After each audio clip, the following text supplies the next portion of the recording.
All right, Friday. We're here. I'm deep into the GT3 RS. Yeah, what are you doing over there? Brakes? Yep, brakes, wheels, getting ready to polish it. So the exterior should be done here shortly. I did some plastic air guide, some of the brake duct pieces, fixed those. Took the goofy yellow stickers off. What else did I do? I'm going to put the rear tow arms on and new center lock nuts. It's looking pretty good. No new transmission necessary. That's good. I'm going to do just the Dundon exhaust, headers and exhaust. That's it. I'm not doing a plenum or anything like that. I don't think the car needs it. I think it's great just the way it is.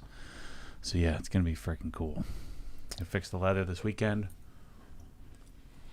And that thing is ready for... So I'm going to wait and do the exhaust like closer to the giveaway time, I think.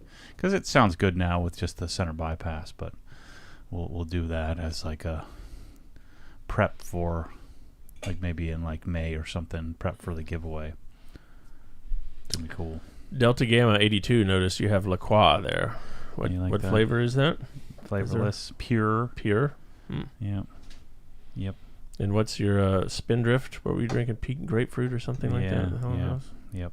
A couple people are asking what's your favorite flavor. You got a go-to? Not really. Unflavored? Regular, yeah. Just grab whatever they got. I don't really drink this that often. It was a buy one get one free. You know me, I'm a big bargain hunter. Yeah. I'm big on the chase and sale. I went there just for that. Just for the BOGO sales. Yeah. And Tillamook ice cream is probably BOGO too. Drove all the way across the state just to get buy one get one free. Save $5.49. Let's see. Mikey has a good question here. Mikey, we might need more specifics here. Which item you're talking about? He said, "What's the difference when something is sold out versus reserve your spot?" So, if we leave it sold out, generally that means that we don't have an ETA, and so we don't want to take everybody's money if we know that it's going to be a long time. Hats are a good example of that. Right. Or certain hats. Sometimes we may have just messed it up, so it may be worthwhile to reach out and say, "Hey, what's going on here? I'd like to lock my spot down." But some things we don't want to like lock your spot down, and we'll never like Dynaudio Music. Who knows? They may have just stopped making them. We're not sure. KY. So, Mikey, chime in the chat if you're still there. Let us know which item you're talking about. KY says, will OG be selling just the Hose components without the power unit?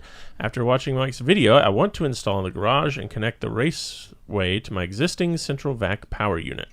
Yeah, I don't see why not. We're going to have a full suite of accessories. It's going to take us, several years because we're probably going to have to make some accessories, kind of like in pressure washing. Like a lot of the fittings and stuff, guns didn't exist.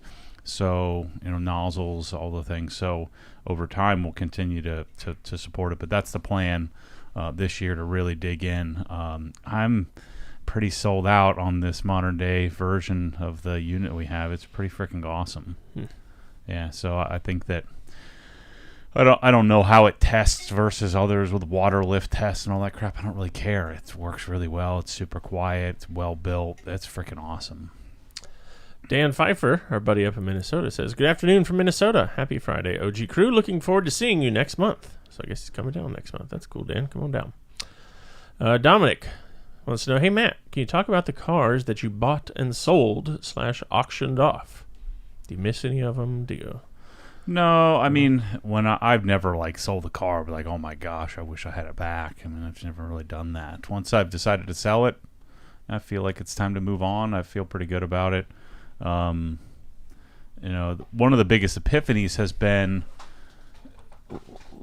obligation. Like the G80 M3 is a good example. I'm like, I feel obligated to this thing, and I'm like, why am I doing that? Life's too short. Just buy it, sell it, and move on. Why the heck not? And so that's been a big epiphany for me over the last 4 or 5 years, that the cars don't matter to me as much as they once did. Because one, I've learned that I can fix most anything, and then if it's too beat up to fix to what I would like to my standard, then I just move on, sell it. And the other thing I'm really recognizing, and even to this day, even until recent, I just didn't realize that, like most of you that are listening to this, think you're particular. but you're not. You know, like this happens all the time. Like I get people that in my life that are like, you know, they're particular. They're well organized. They really only accept the best of quality. But it's a lot of work to get to that point. And so I was thinking about like my house that I bought. Like the people that owned it probably thought it was perfect. You know, I've been working on it like 20 hours a week. You know, we've been working on this thing for 20 hours a week for the last, year, and it's still not done. And so I just can't imagine. What I'm getting at is I'm starting to appreciate that, that chase, and accept that that's part of the fun, and accept that I'll never get to perfection. But also understanding that, like when I sell a car or I move on from a car or auction off a car or something like that, that it's no matter what I chose to end with, it's better than 99.99999% of people would be willing to accept. Not just accept, but like. So I don't know what that had to do with auctioning off cars, but well, then they'd take it and make it their own. Like if you gave me your GT3 RS tomorrow, after you perfect it, let's say, I'd probably change a few things to make it mine and suitable to me. Like the guy that won the Civic, he went and he said, I'm going to keep this a long time. Let me go get PPF done. He took the carbon fiber hood off and put the stock one on, and then PPF'd it. And then chose the wheels that he wanted to keep on the thing, and yeah, I mean that's certainly what I would do, for sure. All right, Derek Riley says, "Hello, Chris and Matt. Matt, I know you do not like doing interiors, but I want to know what you would recommend to darken up the plastics. Not greasy and shiny, just take it up a level. Thank you." Yeah, I don't think there's really much you could do. I mean, what I would do if I wanted that is I'd probably just coat it with Exo. So I'd put an actual, the exterior coating that we use on exterior trim, and coat it with that, and that will give it a little bit. That'll give it a matte, flat finish. It won't look like you put anything on it, and it'll darken it up just a shade. Hey, it's Scott says, will the upcoming OG open house include Matt's house again? Yeah, I was thinking about that. I think so, and we don't have to worry about getting a van or anything because no one cares. It's not like Harbor Hills, where we were trying to stay under the radar. I was thinking about that because now we have the lights, we have the outdoor kitchen. So yeah, I mean Michelle won't like it, but I don't care. I think that we can just run like some caravans over there, have somebody stationed to show all the stuff. We have the list of cabinets now. The garage is pretty well set up. I mean, this whole place is much, much more dialed in than it's ever been. And so when is it? In 2 weeks? February the 25th, so 2 weeks from tomorrow. Yeah, so we'll have to clean up some stuff, which not much. I mean, like we have the whole team, maybe a few hours of just like over in my yarn studio. I've got some stuff that I need to organize and put away, and we can kind of stage the new DI system and all that kind of stuff to kind of show people what's going on. But I mean, last time we had it, there was basically nothing functioning. It was just showing what could be. So, yeah, I think I was thinking about that. That's a good question. So, yeah, thanks. I mean, we run over like 10 people at a time. Jump in cars and drive over. It's only a little less than 2 miles from here, so people can run over there and check it out. All right, Brian Marks said, "Hey, Matt, you talked about being able to teach a kid about money in 5 minutes. Yeah. Can you please make a video about this so I can show my daughter because she's not listening to me?" That's good. First off, I think you're better off getting and having somebody else do it for you. That's why tutors exist. So. Yeah, I mean, to like your coaches, to try to teach your kids, how to shoot properly, or so you might want to find somebody else, but. I mean, it's I would get build a little, just write it down on a sheet of paper. What do you do? What is a credit card? How does that work? How should you use it? Just talk about the difference between credit and debit card. You should never be using a debit card. And this whole nonsense about, I think kids are going to have a natural tendency to be spenders or savers, and I don't think. I guess maybe if you started on them early, that'd be the one advantage. But if you're like me, what am I going to teach them something I don't know anything about? About saving money? What's the point? Let's make some more. Let's spend it. Get some more. So yeah, I mean, I think the best piece of advice I could do is find somebody that you trust, and I would organize your thoughts on money. Organize your thoughts. So just get a yellow pad out and just write down the few things that you think that you think about, and then maybe find an aunt or somebody or an uncle or a friend that your kid likes, and then you can sit them down and say, here's and they're gonna fight it and they're not gonna listen to you, but really they're taking it in, But it's like one of those things, like just teaching your kid, like teaching about money. I don't understand. It's not that freaking complicated. You can teach them about the stock market. You can teach them about a 401k. You can teach them about an IRA. The problem is most of you idiots don't know anything about this stuff, and most financial advisors don't know what give up this nonsense about the freaking Roth IRA being the end all be all. Just think about simple time value of money, simple math. That the Roth IRA is like the poor people's dream. So forget that. Just focus on a 401k or a traditional IRA. That way you get a tax deduction now. You can put more money in now than you may have otherwise could have, and worry about paying the tax later. And you probably will never end up paying the tax on it. So think about that. Think about just simple savings, simple like emergency fund, 6 months worth of expenses, all that kind of stuff. But it's like, if I wrote it down on a sheet of paper, probably like 10 things that I would teach my kids. All right, Morgan Butler says, hey, Matt, did you say the Lutron Maestro switches were the best affordable option versus the typical paddle switches your house already had? Yeah, so Maestro would be the baseline, right? Actually, base would be Claro, right? So a combination of Maestro and Claro, depending on what you needed it to do. The Claros are just the normal flip switches, but Maestro would be like the double click or dimmable type switches. Maestro has like occupancy sensors in them and stuff like that.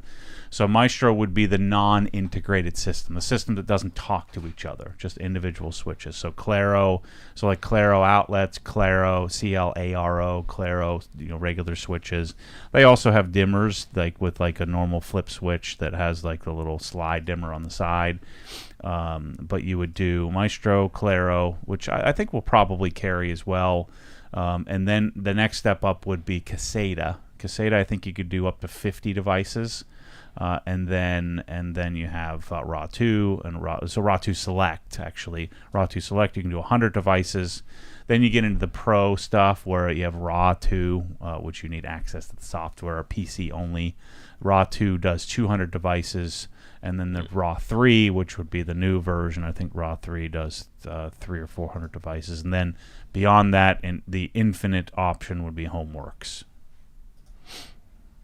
Let's see. Bradley Odette says, got my coffee, afternoon snack, and ready for a Matty rant. It's your lucky day, Bradley. Stay tuned. Mm-hmm. Sergio Salazar, super chat, $5 US, says he will no longer be supporting Atoms. Frustrating to see them repaint your exact solution red and call it their own, or their logo on a Viper chair. Well, Viper chair is not my idea, so they do lots of those. Yeah, I'm sure everybody's doing that. I was looking to see what he's talking about, though, with the solution. Is that a Cox reel? Yeah, there's a little blue on it. I see it. Yeah. Yep. Well, it's red. Yeah, it's a kind of a jank, the base version of it. See what else they got here. Oh, they got Active 2.0s. I didn't know that. Of course, yep. Mm. Yeah, what are you gonna do? It's I'm thinking about it more from a it's flattering that anyone would consider this. I mean, there's the flex draw hose, which is not a good option, but yeah, I mean, what are you gonna do? All right, Daniel Grimes says he has a snack prepared. His work is done for the day, and he's ready to watch. Excellent. Thanks for joining us, Daniel. I need a snack.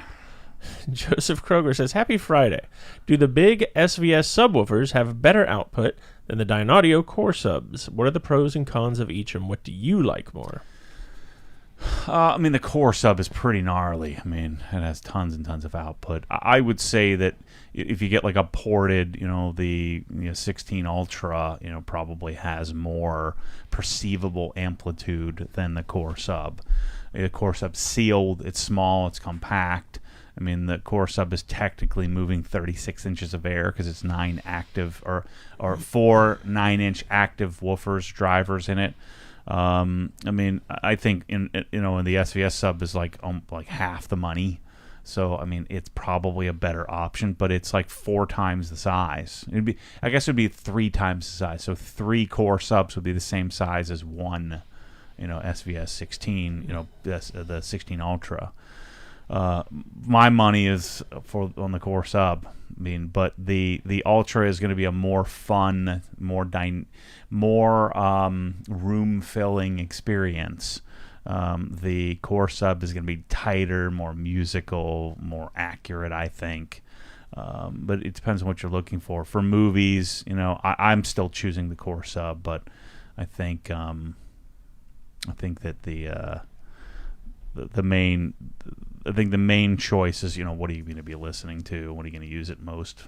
And if it's movies primarily, then I'd probably choose the SVS if you have the space. The other thing that would help make your choice is how much room you got, because if you don't have a lot of room, those SVSs are giant. Underscore Mark114 says, good morning from Australia. Thanks for tuning in, Mark. That's pretty cool. C-Mac says he's curious to know if any high-torque guns were sold due to the Jalopnik article. So I looked it up. No is the answer. However, I think long term, right, that kind of stuff all adds up. But we don't actually have them in stock. We placed the order weeks ago. Yeah. They're just not here. We have 2 people who reserved their spot.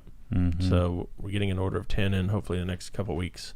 Yeah. So those first 2 will be gone, but no, we did not see any directly as a result just yet.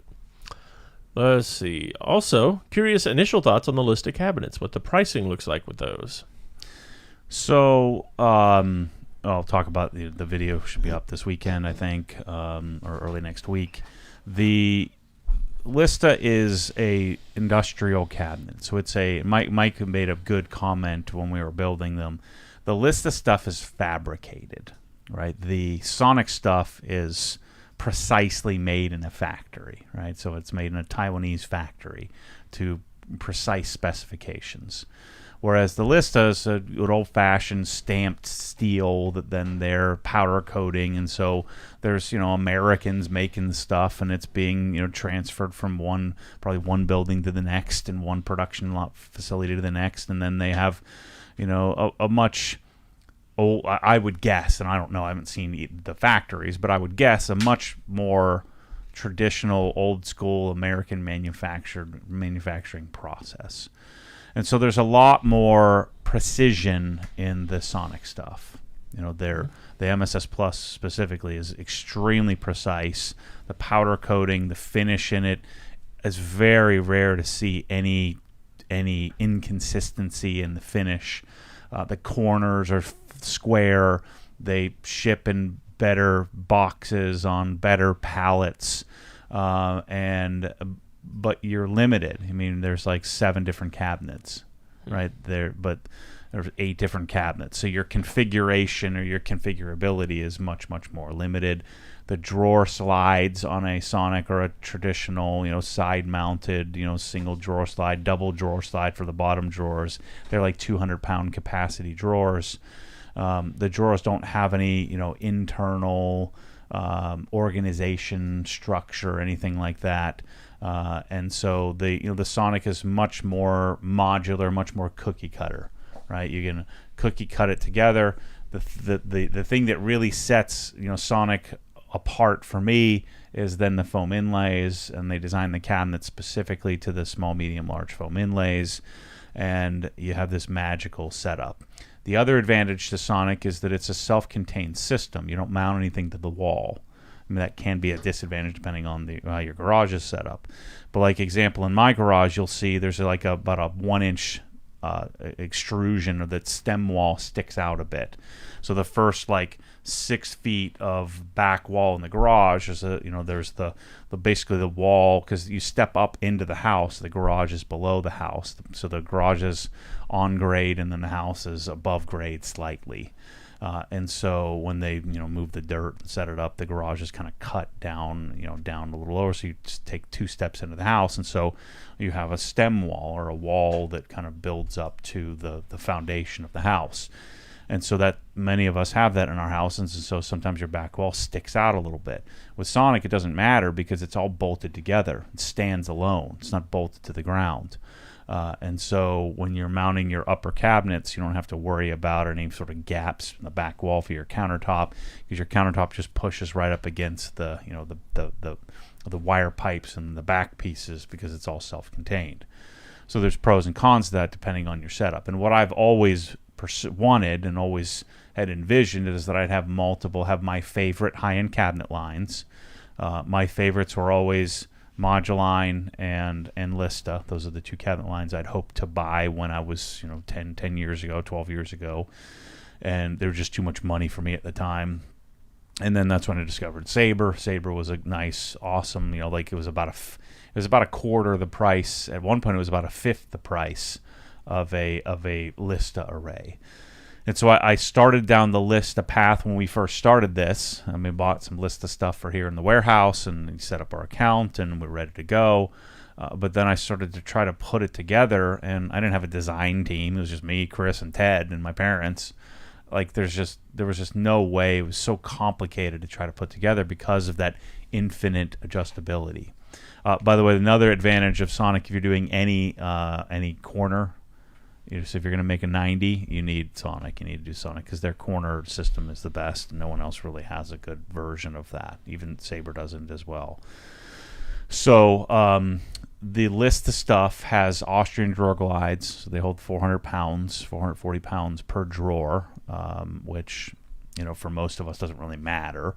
But that makes you have more headroom. If you have a bunch of like 3/4 inch drive or 1 inch drive stuff, a Sonic drawer, you can feel it. It can still hold it, but you can feel it. In a Lista drawer, it doesn't even break a sweat. So the drawer glides are like infinite lifetime, last forever, bulletproof system. The drawers come out much easier, but again, you have infinite capability to make as tall, as short, as deep, as wide. Now there are limitations to some extent, but you can build it however you want. So we can build and design a cabinet array that's much more sophisticated from a drawer perspective. So they're both 18 gauge, welded steel. The Sonic stuff is a crinkled powder coat, but black only. Can't choose any other color. That's it. There's Sonic logos on all of them. You can't take them off because there's an indentation there. The Lista stuff has a logo on it, but you can pull it off because it's just VHB just stuck to the front, so you can debadge it. Lista, you can get any color you want. They have a standard color list, a premium color list, and then they have a paint to sample or a powder coat to sample. You can basically provide them whatever color you want, and they'll try to match as much as possible for maybe like not a lot of money, maybe like $1,000 for a cabinet array. So pricing is about the same. I don't know. So my setup was somewhere around $30,000, I think. We have to do the math on it, but it'd be somewhere a little less than $30,000. My array was 28 feet wide, plus another. I think it was another 8-foot section, 6-foot section for the washing area. So the Lista's fit and finish is nowhere near as good or as precise as Sonic. And this is going to rub some people the wrong way, and this is very common. I've been talking to you guys about this forever. When you enter into professional grade, so we're buying products made for professionals. These are made for the Navy and NASA, and Lista's made for tool and die companies and all kinds of industry. Where I think a bunch of contributors happen here where. Most people that are buying the cabinets are not buying them for themselves. They work for somewhere. And we just talked about earlier, most people aren't as particular as they think they are. So there's some on some of the cabinets, some runs in the powder coat. There's some light areas of powder coat, like on the top of the cabinets where they it's funny because they have a checklist, and one of them's like finish, and like everybody signs off on it. And so what is this freaking guy looking at? The doors are not adjustable, so that the doors are more of like a much simpler design where it's just a pin style, so you can't adjust the doors. So some of the doors, if there's a little bit of rack in the cabinet, there's not much you can do. The leveling system isn't as good. So a lot of the things and a lot of this is because Lista, Stanley Vidmar, has been around for a long, long time. So a lot of this stuff is just carryover for years. But there's a little bit of American jank to the Lista stuff that the new modern company like Sonic wouldn't have because of how they're produced. But I think they both need to exist. I want them both in my life, And so having this infinite adjustability, and I'll show you'll see in the videos when we first set it up, but in future videos of some of the cool, organization things that they offer, and there's a bunch of other cool stuff that I'm going to be chasing. I'll show you as time goes on here. But Lista is just a more fully complementing suite of products that can complement what is available for Sonic. I don't think we're going to sell any less Sonic. In fact, I think we might sell more. But this affords us the ability of especially with our design team, to have custom colors and custom capability. I think a lot of our big garage designs will probably end up doing a combination of both. The closets have the ability to be much taller than the Sonic stuff, so you can gain more vertical space. There's just all kinds of cool stuff that we can do. So hope that helps. I've touched and felt pretty much every major cabinet line that exists. Haley, Russo, Shark, obviously New Age, Husky, all the junk stuff, Gladiator, Geneva, and then the Saber. Saber is the it's the anomaly. It's the one that the fit and finish is better than Lista. It's of the same sturdy ilk. To some extent, doesn't have the same drawers that Lista has, but it's a very simple Chinese contract manufactured cabinet that just looks fantastic. I think the best looking cabinets we offer are the Saber stuff, but I've touched them all. Haley is another company that makes a really nice cabinet made out of Canada. Bald Head, like I said, I've been chasing them all. Moduline, Vault. I'm picking the ones that I want in my life, and so Sonic, Saber, and Lista are my favorites. Moduline. I got a couple list questions here. Adam Yu wants to know, I noticed the Sonic foam fit in your Lista. Did you custom order your Lista cabinets to fit? Yeah, yes. So the main drawers, we basically made them the same XD size. They're pretty close. They're within like a half an inch, so that the foam inlays fit properly. And then the others, like the small and mediums, will fit into the other drawer size that so we'll launch it on the site here soon. You can have the designers, so we're pretty well versed at this point. So Sean and Ed and Kyle and Nathan have this pretty well figured out now. We've learned some lessons on ordering locks and figuring out how to do countertops you'll need to do a backsplash on the countertop. So figuring stuff out like that, but we've got it pretty well figured out on how to do it. But yeah, the what was the question again? The Sonic foam fitting in there. Yeah. So I'll have it all exactly what we'll need to make it. Like some of the big long drawers, like you would want to use some of the internal drawer organization to kind of make it fit perfectly. So I'll show you all that in future videos. All right, Matt Duffy says, I saw the Lista cabinet pictures. Curious how you feel about the Harbor Gray with white cabinets. At least in the pictures, it seems like a darker wall color would add some needed contrast. No, in person it's perfect. I mean, you think about white baseboards on Harbor Gray as a good combination. White ceiling, against Harbor Gray is a good combo. It's just that it's so bright in there, and then when I'm editing the photo, it looks like the back wall is white. Well, there's a pretty significant contrast. Plus, I'll likely end up doing when you see the countertops and stuff, I'll probably end up doing a dark backsplash. So it'll all come together. You'll see how it looks. It looks pretty good. So white on Harbor Gray is a really great combination. Like your white ceiling against it looks awesome. All right, Mikey chimed back in. He was asking about the sold out versus reserve your spot. He said I wanted to buy a 25-foot Pro-Lock in blue and a 500 milliliter Press-All clear. They say sold out. Yeah, because those are longer wait times. Pro-Lock in blue is going to be, who knows. Press-All clear we have an order currently going with them right now. So as soon as we know Press-Alls are on the way, we will make that reserve spot. Yeah, correct. All right, super chat here. Nope, sorry. Already read that one. Dylan says, loving the new toolbox / cabinets in the garage. It's nice to see something different. The white looks awesome. The only downside is it'll show up dirt, but it's worth it. No, I mean, think about a white car. I mean, white cars look clean most of the time, and it's a matte white finish. I thought it was pure white. I think the finish is flat white, I think it's called. Yeah, it won't be an issue because it's it's powder coat, so you just wipe it off. I'm gonna wax it, seal and wax it as well, which will help. But you'll see it won't be dirty. And the handles are really large on Lista, and they're gray, so you generally touch the handles, and it'll all wipe nice and clean. So you'll see it'll stay pretty clean. Black, on the other hand, wouldn't. Black would show everything. I've had black cabinets. I think white, like a white car versus a black car. A white car is way easier to care for. So it's actually the opposite of what you might think. Now, if you're palming it with greasy hands, and sure, but then you'd easily be able to see it and wipe it off. Christopher Deedy says, I've received my 1322 custom wall setup.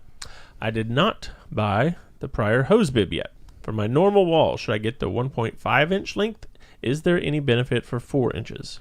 Well, I mean, just for frost prevention. But if you don't need the frost prevention part, then you want to do the close coupled, the CC version, because then the 4 inch, if you don't have 2x6 construction, you're going to have to fur it off. You're going to have to put a block of wood on the wall for it.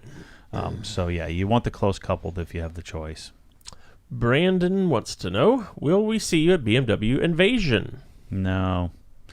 I've learned my lesson that, going to things like that, I'm there, I'll enjoy it for about 8 minutes, and then, all right, now what?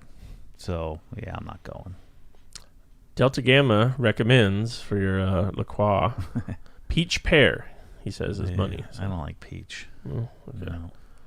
All right, let's see. Jay Icorn, I don't know what this relates to, but maybe you'll remember. If the trans is good, is the shifter the problem? Oh, I guess the GT3 RS. Yeah, it was the adjustment of the numeric shifter. So, my transmission could have some wear on it, which means that it would need more adjustment. But once I put the stock shifter mechanisms, shift cables, and shifter box, everything was perfect. All right, let's see here. Improved Garage, $5 super chat, US. Matt, this morning I just had a MyT heated carpet extractor delivered. Yep. It's really, really good. Have you considered extractors for the store? Yeah, I mean, I'm not an expert in extraction, but we talked about this the other day. As part of our vacuum suite, we'll certainly, create an extractor option. We'll probably also have like supercharged version and larger versions of our custom install. So we'll have various versions, and extraction would be something that we would add to the mix, very likely. Craig wants to know, is the wing removable on the GT giveaway car? I'm not an extreme wing fan. No. I mean, you could take it off, but car's not going to work very well. Let's see. Bradley wants to know, what would be the next JDM car you'd buy if you were to get another? I missed the S2K. Gen 2 NSX. Let's see. AFH wants to know, hey, Matt, from a business perspective when it comes to the Helen House, do you use the rental income profits to pay down the mortgage or use that money as capital for OG operations? Well, the methodology on the house, I talked about this a lot in Inside the Hex, but the methodology is not really to make substantial profit on the rental income. The rental income is just to hopefully break even. So, theoretically, I think our costs on the house, the way we had set it up, because we're amortizing out. What did I say? It was like 10-year amortization on the products that we put in the house, something like that. So we're applying a monthly expenditure of like $2,000 or $3,000 a month to cover that over, say, a 10-year period. So 300 grand or something like that, 350, 400 grand is spent on the house that we're going to extract or amortize out over the period of time. And so when you add that in, plus all of the care of the house cost, the carrying cost is about 190 grand a year. And let's say, we generate somewhere around 230, 240, then theoretically we take that other, 30, 40, $50,000 and apply it, pay down the mortgage. Is the methodology. But this system that I've created doesn't work. Like, the math doesn't work if you're trying to make money as a rental provider. This is why I don't even call it rental income. It's, we're letting people borrow it for money. The borrowing is basically just covering the base expenses for the thing. And so I want to keep the price reasonable so that we can get more people through it so they can experience it, touch and feel all the stuff. And so the first leg of the stool of the house would be to generate, again, rental income. The second leg is that people that go there will generally buy stuff, and my wager is the people that go there will buy a lot of stuff, especially over time, because once they get to see and experience it, if they haven't already bought a bunch of stuff, they're going to buy more. And so the second leg of the stool would be the product sales from the people that go there. Let's say 40 people a year go through there. Of those 40 people, let's say half of them are probably going to buy an average of 40, 50,000 bucks worth of stuff, if not more. So then the third leg of the stool is the content, so that's really what that place is. The main purpose of it is to create a showroom, an active showroom. Now, I'm not in the sort of regionalized or localized retail business. I'm not interested in that. What I'm interested in is a retail showroom on YouTube. And so I need projects. We have the Yarn Studio, we have my house here, we have the Helen House, and then maybe some future destination properties that afford me the ability to show what could be and test things out and try new things, develop new things, and then show people via video, and hopefully that is infinitely scalable, where only 40 people with means can go to that place every year. But maybe 4,000 people see the video and buy something, or maybe in the future 40,000. What about 400,000? That is sort of infinitely scalable. That I can have one showroom, make one video, and reach a large audience. So that's the methodology on it. And so the carrying cost of the house is 190 grand. I'm not a big loss creator. I want most parts of the business to be a profit center, all parts of the business to be a profit center. Even like an expensive car that I buy becomes a profit center because that car generates something. I don't want to hire people that just cost money. I want to hire people that generate something. So, or at least help me in generating something. And so, they talk about, in sales often, the concept of being a rainmaker. And I never wanted to be the rainmaker in wealth management because I didn't like that part of it, the relationship part of it. But in this, I basically have set up an organization that frees me up to just be the rainmaker, be the person that generates lots and lots of sales, because I don't have to do all of the doing of the stuff. And so I can focus on, connecting with people or building the proverbial showroom so that people can then hopefully garner ideas, create, or I can create some value that they perceive. There's perceived value, and then people will spend money. Warren Buffett says something like, you spend money, something about spending money and value. Look up that quote.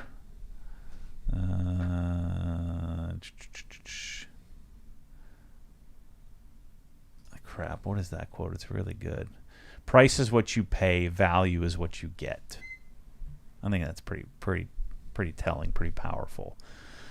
So people are paying a price for the products that we're selling, but they're getting value for that price, for that money that they spent. So I spend most of my waking moments attempting to create value. This is what I do. Shane Joseph says, what's a car that you see yourself driving when you're older? Purely for comfort, retirement car, essentially. Well, it depends on how my life goes. If it continues on this path where I can't drive anywhere, then I would envision myself having like an S63 AMG, the extended version with, with bulletproof glass, and I have a guy that drives me around, It has the cooler in the back. I guess they probably wouldn't do an AMG then. It would probably be like just the biggest version of an S class, and then have some like sick wheels and have the windows tinted, and just have some dude rolling me around in it. The driver. Yeah. Maybach. Yeah. That would be cool. Otherwise, I'm going to drive what I'm driving now. Oh, there you go. This one's got your name all over it right there. Yeah. Bravis. Yeah. Good stuff. Let's see here. This is from Kevin Nickens. Hey, Matt, I'm new to modifying cars. Mm-hmm. When you do an exhaust, are you looking for more volume or to change the quality of the sound? Sell me on modifying my exhaust. Love your content. Yeah, a little bit of both. I mean, if your car sounds terrible, then you're probably not going to improve the quality. Generally, with an exhaust, you're gaining amplitude. You're gaining fun factor. And just be prepared that when you start modifying stuff, it's not going to work the way you envision. So the more and earlier you can accept that, the better experience you're going to have. That there's always a trade-off when you start heading down this path, and most of us refused to believe that trade-off exists, right? And so then you're blindsided when the trade-offs become glaringly apparent. When you can see the oh boy, what did I get myself into? Just know that you're going to accept maybe a little drone, maybe a little vibration, maybe it doesn't line up quite right. You got to get yourself prepared for that. Jeremy Thimish in the chat says, thoughts on home automation systems to manage Z-Wave, Zigbee, or the emerging standard Matter devices? Example, Samsung SmartThings, Home Assistant, Hubitat, Apple HomeKit, etc. I don't understand what you need organized. This is the thing that I don't get. It's like a Amazon Alexa sort of thing? Yeah, I mean, like the whole concept of I need to automate. What are you automating? You need to control your microwave and your range. Having all these devices talk to one another, I don't understand the point. Now, if you're a penny pincher and you're trying to maximize your air conditioning bill and stuff like that, then I can see how some dorky Nest thing or something like that might be helpful to you. Where you're trying to maximize like when you leave that it goes up to 78 and it gently works its way down to 76 or whatever. Well, I'm freaking rolling 71 or 70 all day. If I'm on vacation or not, I'm just doing it. At some point, I just gave up on that dream. It saves you basically nothing. I'm looking more for convenience on things, but I don't see the point. I don't like the Lutron system. Integrating it all is nice that I can hit a button and turn it all off. That's helping me. I think you get conditioned as a child, so maybe there is some value to teaching your kids and conditioning about money from the beginning. But turn the lights off, and my kids have none of that conditioning. You just leave them all on. So I put some motion sensors in. But somebody brought up a good point. A motion sensor is like $200.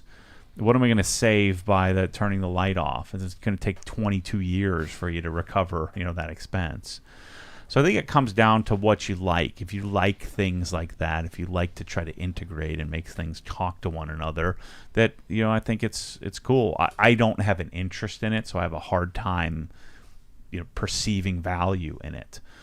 But I like a really nice light switch. There's something different about how I feel like when I have like proper light switches in a house and proper outlets, even though most of the outlets you're never going to see or use, but knowing that they're proper and nice and higher quality is something that's interesting. And even like a Lutron outlet is just a nice cover over a traditional black plastic, 2-gang outlet.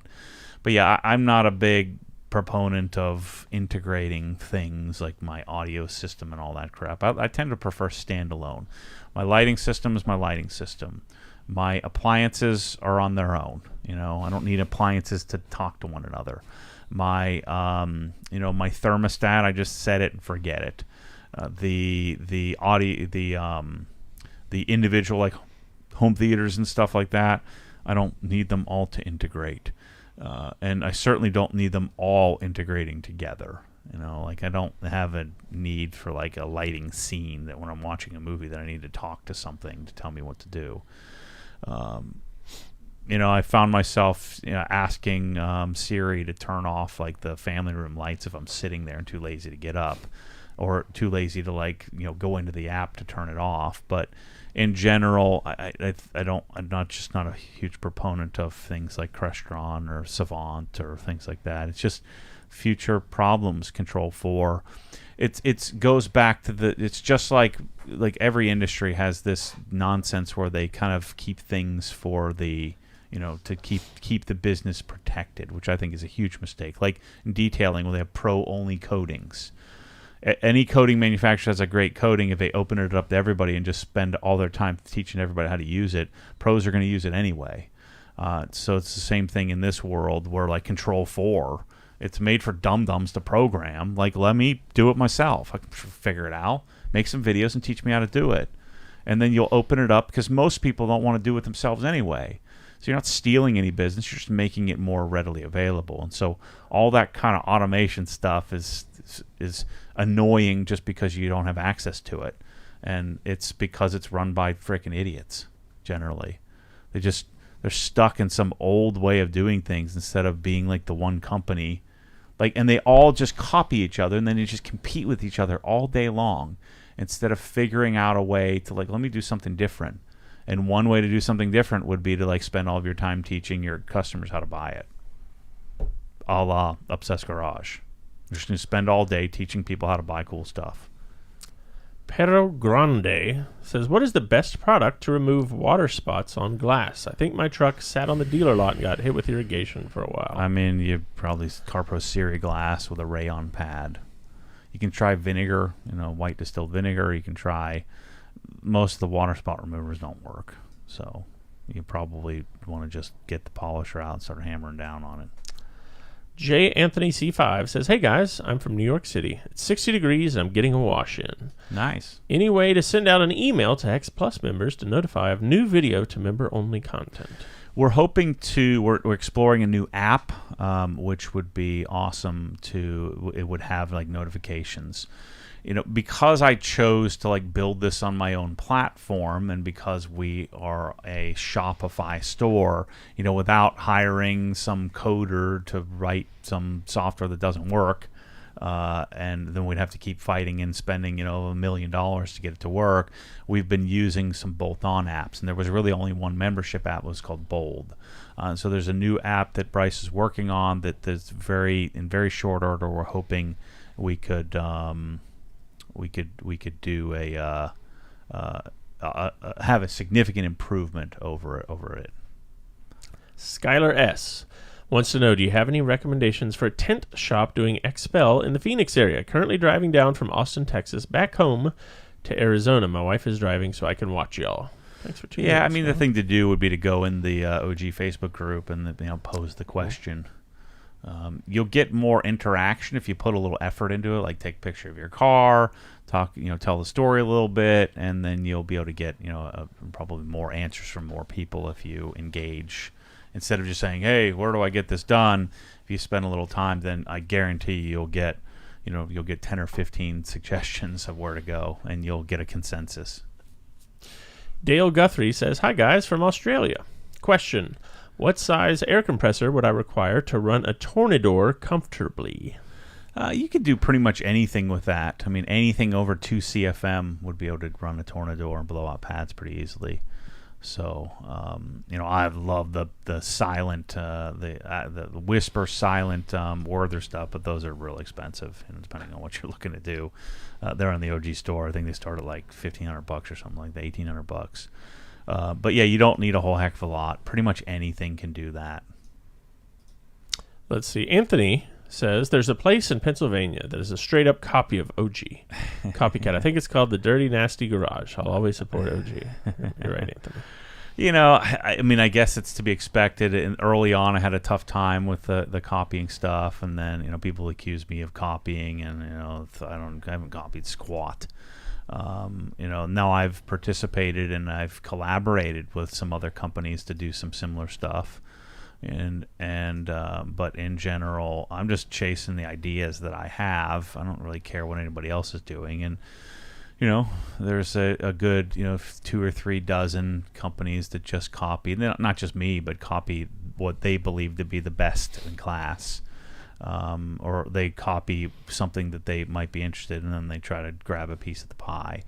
The thing that should be done is that the vendors should be policing that, but they don't. So eventually what's going to happen is I'm going to own the vendor. I'm going to be the vendor. And so I'm going to own distribution rights, or I'm going to manufacture myself. And so then I'll be in control to make sure that we're only selling product wholesale to companies that are creating their own piece of the pie, not just out, trying to capture a piece of the pie that already exists. So you're looking for generators, not acceptors of sales, or just running Google ads and things like that. And it's not bad business to do that, but you want to be Apple, not Samsung. If you have the choice. Let's see. Spencer wants to know, how many zebra cakes has Matt eaten so far this year? I haven't seen a whole lot. Yeah, none. Not around here. Yeah, none. No, 0. Wow. Yeah, the Clean Garage is not a supply store there. It's straight copier. They bought their Instagram handle. They bought it. You can tell because in the beginning it had 20, 30,000 followers and no one looking at it. No likes, no comments. And then we'd see it. The ego chase to get ego into detailing, and then 5 seconds later, I've got the ego or all the other copiers. Or just any product, Krensla, take any of them. But a company like them, they're not curating, they're just retailing. They're just trying to capture as many sales as possible. They sell a lot on Amazon, I'm sure. And the goal is to try to squeeze and claw and try to get the best margins possible and sell at the lowest price. But that's not what I do. It's not. So it's not a direct competition. It's just when we come up with a great idea, then I guarantee you'll see some sort of canistered vacuum solution, that's not quite as good, at all these other places like that. Max wants to know if you have any suggestions on removing a white stain (parentheses bird poop) on my exterior black plastic trim. You'd want to use a brush, and probably Meguiar's M39 doesn't exist anymore. But you'd want to get you scrub it, toothbrush, or I use the Color Lock brush on the black plastic, and scrub it with an all-purpose cleaner like Koshkemi Green Star, diluted pretty, maybe 4-to-1 or 8-to-1, and agitate it that way. Then hit it with some solution finish to try to penetrate. Let it sit there for 5 or 6 minutes. Wipe it off, and then try to coat over it with XO. That might work. Let's see. PLuke06 says, Matt, UK here. I have a limited space and my ported subwoofer is inside a small cupboard. Mm-hmm. Not ideal. Mm-hmm. Is there anything I can do to improve the bass output? Maybe removing the back of the cupboard. Thumbs up. Yeah, I mean, I'm assuming if a lot of them will have you would cut the face out and do a grill of some sort may help. That there's really not much you can do. I mean, the disadvantage of having it in an enclosure like that is that it may not be the best place in the room for it. So you may just be, it may be a reciprocal dead spot, if you will, or there may be, depending on the length and height of your ceilings, the length of your room, the height of your ceilings, the width of your walls, on how the bass gets to your ears from that spot. So it may just be a simple function of the subwoofer is, your first, second, third reflection points are creating, sort of a cancellation of the sound. But I mean, opening the thing might help when you're listening, or just having to do a bigger, badder subwoofer in there might be your choice. The Mad Piranha wants to know, how would the SVS subs compare to one of the 18-inch Dayton subs that you built? They're just much better fit and finish. The Dayton stuff is so sound-wise, pretty similar. I think the SVS probably sounds a little better. But when it's all said and done, one of those Dayton subs cost me $1,000 a piece or something like that. So I mean, it's half the price or a third the price of like a big, Ultra. It's I would choose the SVS just because I built them myself. If you're really crafty, you could probably do a decent job, but I would choose to purchase the nicer quality, even though it's, Chinese manufactured. It's manufactured with precision rather than me kind of bolting it together. Chad Cloud says, I'm thinking of buying a 911 997.2 Carrera S manual. First Porsche. Thoughts? Yeah, I mean, there's something nice about if you chase your first Porsche new. But if you're, a used car type, 997 Carrera S is a really nice car. The 991 I think is a pretty significant improvement over it's a massive improvement. I think that the sweet spot is somewhere in the like 2015-16 Carrera S is my favorite version of the Carreras, or GTS. But GTS is going to be well over $100,000. So you're probably talking $50,000, $60,000, $70,000 cars in the 997. Yeah, I mean, the 997 is a great car. You can do well with it. I think who cares? But this freaking IMS bearings and all that nonsense. I think that a lot of that's, almost all of it's overblown. Just like rod bearings and and BMWs. Neil White says, hey Matt, will OG ever get into selling lawn equipment? I've noticed a few lawn care YouTubers detailing their lawnmowers with OG items lately. No, I don't think so. No. Vince Morella says, I installed my closet system this past weekend. My wife previously thought that my Obsessed Garage fandom was problematic. Now, however, she's asking me to watch the Hayfla videos and order more stuff. Thank you. I like how that goes. Yep. Yeah, so the closet stuff, and I'm going to take heat on it, just like I've taken heat on everything. Pressure washers, no one's going to buy that, or buckets, it's too much money, and I'm just going to keep ramming it down people's throats, because if I want it, and if I've bought it, and if it's awesome to me, it's going to be awesome to pretty much anybody. Yeah, we were doing some research this week as we were working with our suppliers, and looked at how many bucket packages we sold, because I was just kind of curious. We sold over 500 bucket packages last year. Yeah. Valentine says, if you had to choose now, F80 or G80? G80. Then we have 2 votes here for you. One from Christopher Dede and one from somebody here at Obsessed Garage, probably Mike T. They both say that Limoncello La Croix is legit. Oh, I don't care. Yeah, that conversation's dead to me. LR says, hey, Maddie, how did you fit in the S2000? I'm 6'2", granted I have long femurs, but I cannot fit, even with bucket seats mounted all the way down and back. Yeah, I mean, you do like the little frame rail adjustment gives you about 2 inches. I mean, you really don't fit, but you can. So that brings your eyes down about 2 inches, but you're looking out at the very top of the thing. And I must have made much bigger concessions when I was 20-something having it, because I got one 4 or 5 years ago and I freaking hated it. So yeah. Well, then Dylan chimes in. He says he's also 6'2". He says, thought it was roomy, especially with Bride Lomax seats and rails. Yep.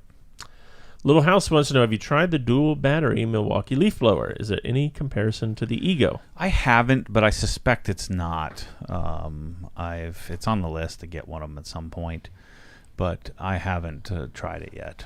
All right, our buddy Martin Fowler has a super chat here, $5 US. Is it possible to get more of the concrete taps for the Swiss Trax treadwear if I email support? Yeah, I'm sure. Yeah, probably so. Yeah, I've never seen those at the store, but I mean, I'm assuming you could probably buy them too somewhere. It's it's like a nail insert that expands when you hammer it down. I'm sure you can buy those at Home Depot. Ben Finner says, I know TTC, or maybe Project Farm, tested the dual battery Milwaukee leaf blower versus Ego. Would love to hear Matt's take on it. Yeah, but those tests are nonsense. You got guys that don't know anything about anything that are testing stuff. It's kind of stupid.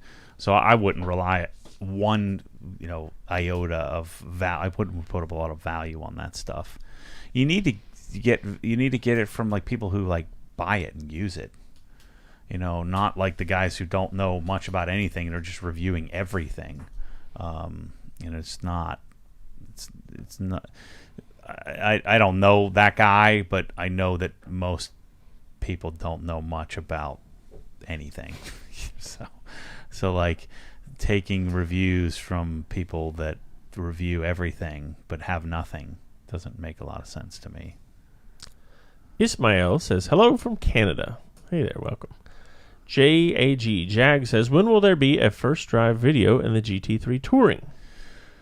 I don't know. I haven't freaking touched the thing yet. It's still sitting there. I don't know. Maybe in a month.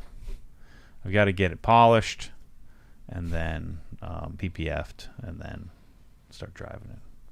Improved Garage Super Chat, $4.99. I've noticed that it's easy to mess up the silver finish on my Sonic MSS cabinets. What do you guys do at HQ to protect the finish? You could wax them, do power lock Colonite on them if you wanted to. It might help a little bit. Try not to bang into them with stuff. I found them to be pretty durable outside of running into them with stuff. Hitting tools off of them or hitting it with a forklift or some of the stuff that I've done to mine. But yeah, if you wax them, it'll help with wiping down and stuff like that. Daniel Grimes says, I'm interested in driving down to the open house on the 25th. What does the open house entail? It's just a bunch of like-minded people hanging out. People drive their cars here. Usually their cars are clean, so they come here and fill up the parking lot. People kind of come and go throughout the day. It's from 10 to 2. There's no food. There's no band. There's no nonsense. You can buy stuff. You can walk around. I think Kate might have a lemonade stand. She'd probably make like $3,000 out there. And then you get to come and touch and feel, open the drawers and see the cars and and do all that stuff. Go over to the house, check that out. So yeah, that's really what it is about. You're just hanging out, shaking hands, meeting other people, meeting anybody at OG you'd like. So that's what what it is. You probably won't meet your future wife here, but you'll meet a lot of new friends. That's true. Let's see. Jeffrey Hutchins says, is the pool at Destination OG able to be used year-round? I'm booked in November. Not yet. I'm going to put in a heat pump instead of the propane so we can heat it, and then and by November I'll probably have it figured out, but we're going to put a insulator thingy over top of it, and the hot tub would be, but it just depends on how cold it is. But by then I'm hoping to have the pool capable year round. I don't think you're going to want to, though. It's be too freaking cold to get out of it. So that's the problem, because it's undercover, but November can be 40 degrees or 60 degrees, but it's not going to be 80. So I don't know if you'd want to do that, but it should be. Right now it's not capable, but sometime this year I'm hoping to get it set up. Christian wants to know, what is the ceiling fan of choice for your bedrooms? Yeah, unfortunately, the only option is big-ass fans, and they're not as good as they were. Gen 3, Gen 4 is not quite as good, and they're crazy expensive. But I found nothing else even remotely acceptable. I've tried so many. Minka Air and all these others that everybody suggests are just not good. All right, see, D. Weberis, I don't know if that's how you pronounce that or not, but he predicted it, just what you would say. He said, you must polish and PPF the GT3 before you can drive it. True yeah, story. I'm just trying not to be in a rush. When I do it, I want to take my time and not rush through it. And so I was finishing up the G80, so that's done and leaving next week. Wednesday, just coming to get it. I'm finishing up the main components of the 997. And getting the brakes done, the wheels done. I'm going to polish that and coat that this weekend, and then I'm working on it with my cabinets, and we were working on getting the Lutron and getting all those house projects done, so that way I don't have like 50 projects looming. I can then start to work on the car. JR wants to know, speaking of time, when do you have time to work out and take care of yourself? I try to go every day, like at 8:30. So Michelle and I go at 8:30, and then so I normally do like a wake up at say 7, and then kind of knock out emails, get all that cleaned up. Chris does most of them, or pushes them wherever they need to go. So I don't have a lot to do there, and then I'll go to the gym, and so I don't usually get started on doing stuff till around 10. After because I get the workout out of the way, but then I'll usually hang around here till 5 or 6, 7, 8, just depending on what I'm working on, and then I'm always working like basically till I go to sleep on stuff, researching stuff, editing photos, writing stuff for the for different whether making posts or following up on comments. Sometimes I'll edit my own videos, so I usually work out in the morning. Let's see. Jag wants to know, would you buy another E46 M3 and modify it to your liking, or is that dream done? I don't think it's done, but I don't have any plans to do it anytime soon. I just don't think I'm going to like that car no matter what I do. But I never really finished. I didn't really get started on it, so I don't know. Super Chat, $4.99 US from Improved Garage. Have you tested the M18 dual battery vacuum? Yeah, it's great. I've been using it a lot. It's pretty cool. Just to be able to now it rifles through batteries pretty quickly, but I found that the reason for that, I was always running it on the second speed. You should run on the first speed. There's no really reason to juice it up to speed number 2. So it's awesome. I mean, I think it's great. The accessories okay, but it does have a full suite of accessories, which is nice. But it's a good vacuum. Jay Eichhorn says, "Hey Matt, I've been using my new Ego 580 for about a month now. Not quite the same output as my Master Blaster, but it's so much nicer. Not messing with cords or hoses. Thanks for pushing this solution." Yeah, I mean, it probably has more output, just not as concentrated, right? Because the Master Blaster's on a 1.5 inch hose, and then has a tighter tip. But yeah, it's a much better experience. I too. I think the Master Blaster's great, but I don't be dragging a hose around. Warren Barnhart IV says, what are your thoughts on the new Corvette E-Ray hybrid V8/electric? Do you think it will be a new trend for most sports cars or muscle cars going forward? Well, if it's a Corvette, I think it's stupid and hideous and terrible. So I won't be buying anything like that or liking it. But yeah, I mean, they just talked about the 911 will be going hybrid and all that. I think a bunch of this nonsense will revert. And what will happen is you'll have specialty gas-powered vehicles, because I don't think anybody really wants that. But I mean, there's cars like the was it the SF90, the new some of the new Ferrari stuff, the McLaren stuff, P1, the NSX, where they're a hybrid type solution. So hopefully the hybrid stuff will afford us the ability to make great cars a little longer. Brian Louderback says, hey Matt, I'm going to order a new Model 3 Performance. What pads and polish should I buy in preparation? You would want Meguiar's microfiber cutting pads, Jescar correction compound, and then you want Rupes yellow, Sonex perfect finish, and I would probably just do that 2-step, and you'll be good to go. Improved Garage Super Chat $4.99 says this is the last one. We'll see. Built Hamber touchless looks interesting. Have you tried it? I have not. One of the disadvantages that I didn't recognize, and I'll test it out here soon, but you need to you're in your foam can and you're like 50-50 solution, so you're gonna be using a lot of soap. But I've got to get working on testing it out. Brendan D wants to know, what would you recommend to coat shower glass? I've never actually done it, but I think what is it?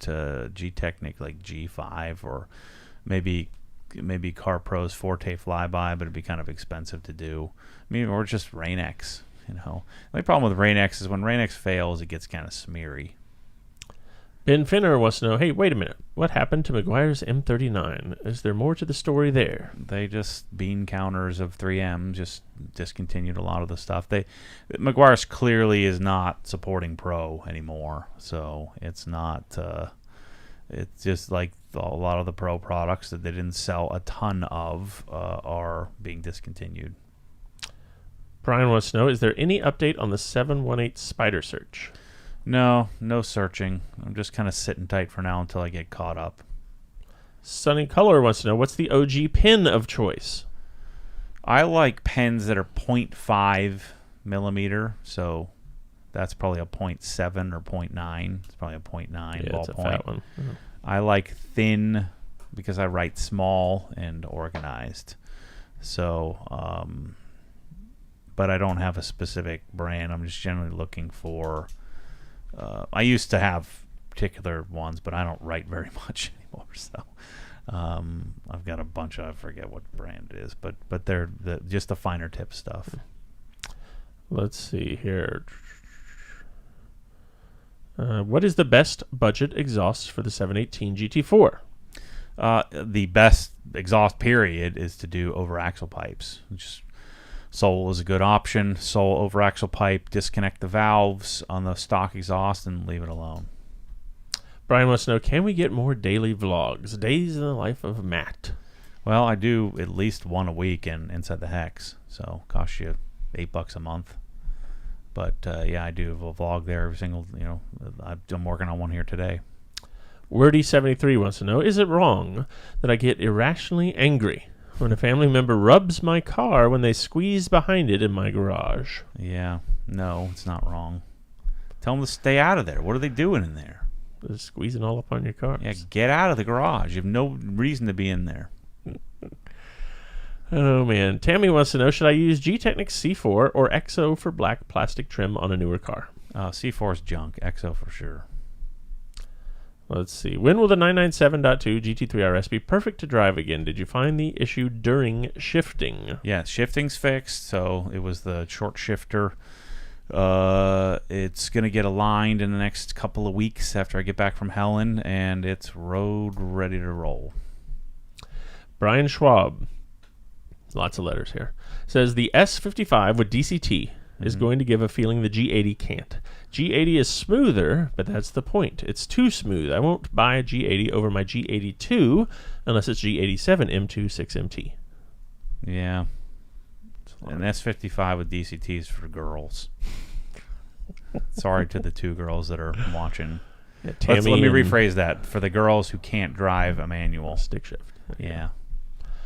Yoshi Super Chat, $9.99. Will Matt be kissing babies at the open house? He wants to know. Could be, there's a possibility. Yep. Yeah. Especially if you bring Super Chat money. Assuming it's appropriate, it's requested. Brad Hone, our buddy up there in the Pacific Northwest, says, is there a new Helen car in the works? Kind of. Yeah, I need to dream about it a little bit more to do it correctly. And Brian, who asked about the daily videos, says, I am part of Inside the Hex, but honestly I forgot to check to see if there are new videos. Thanks. I'll probably binge watch this weekend. Yep, I really we need an indicator of some sort. Yeah. Let's see. Chris Gwynn wants to know, what's your Super Bowl prediction? I think the Eagles are pretty hard to beat. The Eagles' defense is pretty gnarly, so I think Eagles win. And I have to eat. I thought eat my words here. I thought Jalen Hurts has been terrible, but he's done great. Anthony Lucci says these electric cars are going to be worthless in the future. Think about this: who uses a 20-year-old cell phone at this point? What would one pay for it? Nothing. Yeah, I mean, the electric car thing is a bunch of freaking nonsense. Like, what is that supposed to be fixing? I mean, what are the? It's nonsense. Like, they can't. There's not enough cobalt in the world to make all this freaking battery stuff, and there's not enough power on the grid to charge all the cars. So, but there's plenty of oil. So, what are we doing here? It's the whole thing is a bunch of nonsense that will revert to the mean. You would hope. What we need to do is just let the system stop making mandates and all this nonsense. Let the system, work itself out. And if, instead of manipulating and playing with it. So it's freaking stupid. Hopefully we get this old douchebag old man out of the office, and then we can get somebody who's at least reasonably intelligent. I don't think that's going to happen, but where we can start to work on proper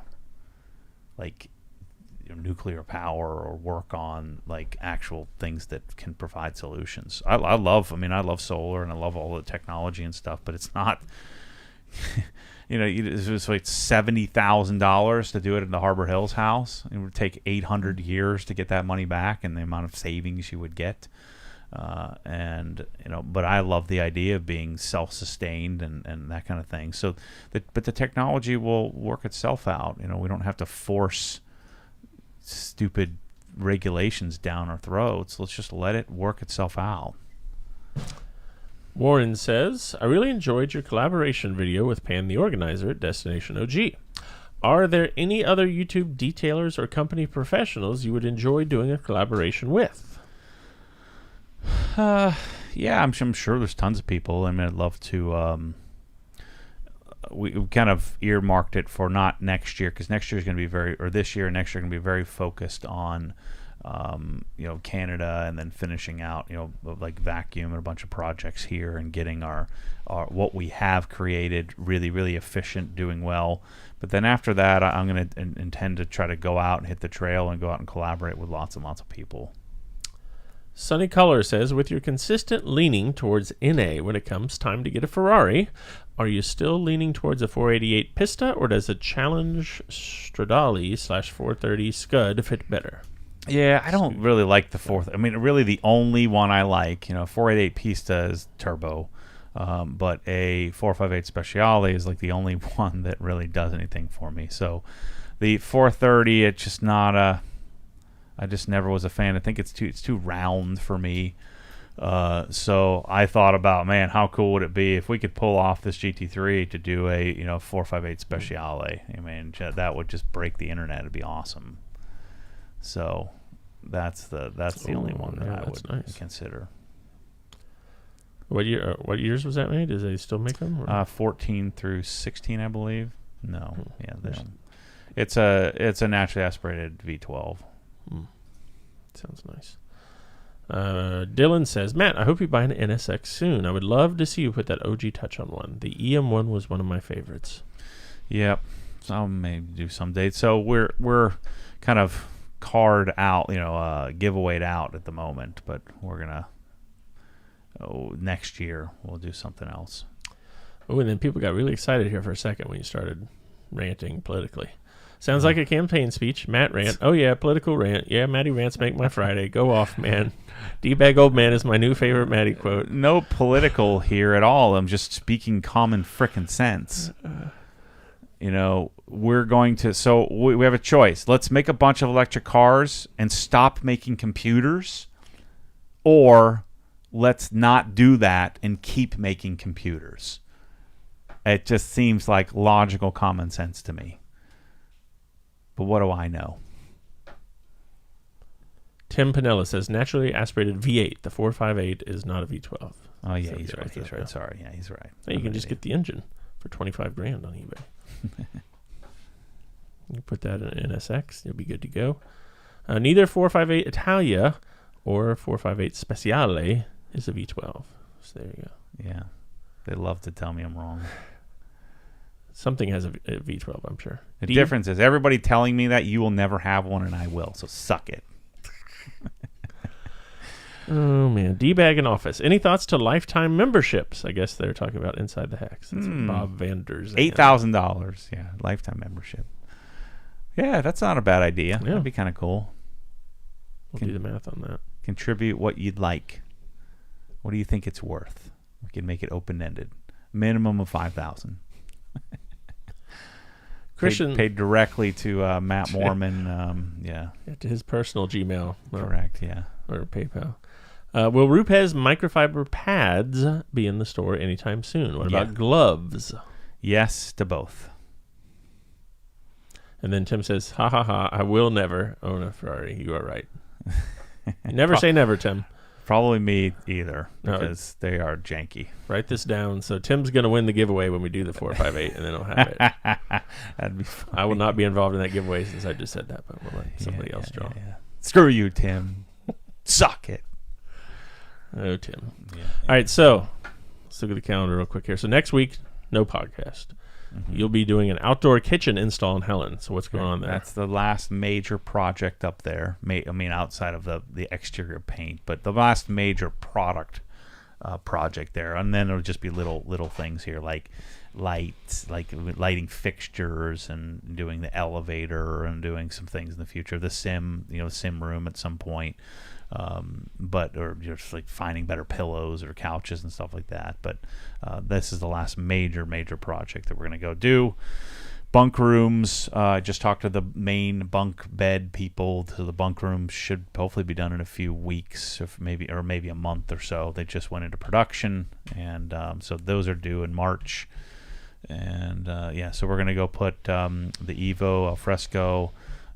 Start to figure out our countertops, and NatureCast is joining us. So one of their product developers is coming to meet us there, so we can shoot a video series on how to do it, doing it, and then kind of a wrap up of it.